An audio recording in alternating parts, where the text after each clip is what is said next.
মশার পেটে ১৫০ কোটি টাকা শুনতে অদ্ভুত শোনালেও এটি বাস্তব।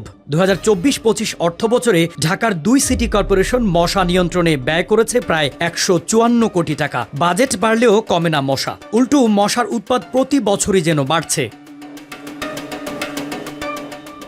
ঢাকা উত্তর সিটি কর্পোরেশন ২০২৪-২৫ অর্থ বছরে মশা নিয়ন্ত্রণে বরাদ্দ রাখে প্রায় ১১০ কোটি টাকা। এর মধ্যে মশা নিধনে কীটনাশক কিনতে ব্যয় ধরা হয় ৬৫ কোটি টাকা। অন্যদিকে ঢাকা দক্ষিণ সিটি কর্পোরেশন বরাদ্দ রাখে ৪৪ কোটি ৪৭ লাখ টাকা।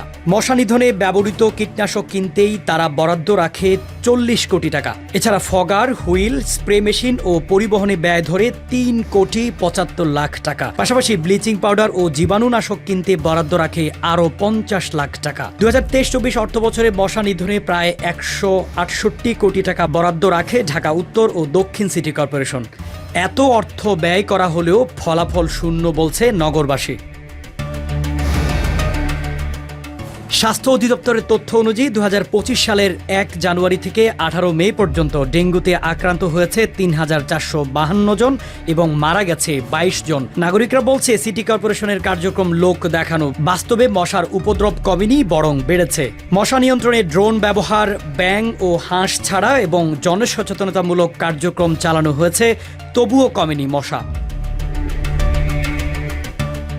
ঢাকা দক্ষিণ সিটি কর্পোরেশনের প্রশাসক মোহাম্মদ শাহজাহান মিয়া বলেছেন, আমরা নিয়মিত কাজ করে যাচ্ছি। ডেঙ্গু প্রতিরোধে সিটি কর্পোরেশন ও নগরবাসীকে সমন্বিতভাবে কাজ করতে হবে। অন্যদিকে ঢাকা উত্তর সিটি কর্পোরেশনের প্রশাসক মোহাম্মদ এজাজ বলেছেন, মশার ওষুধ ঠিকমতো ছিটানো হচ্ছে কিনা সেটি তদারকিতে আমরা সেনাবাহিনীকে সম্পৃক্ত করার চিন্তা ভাবনা করছি। কীটতত্ত্ববিদ ডক্টর কবিরুল বাশার বলেন, অপরিকল্পিত নগরায়ন এবং ছোট বড় পাত্রে জমে থাকা পানিতে এডিস মশার বংশবৃদ্ধির সুযোগ তৈরি হয়। নগরবাসীর সচেতনতা, সিটি কর্পোরেশনের কার্যকর পদক্ষেপ এবং সমন্বিত প্রচেষ্টা, এই ৩টি উপাদানই পারে মশার উপদ্রব কমাতে।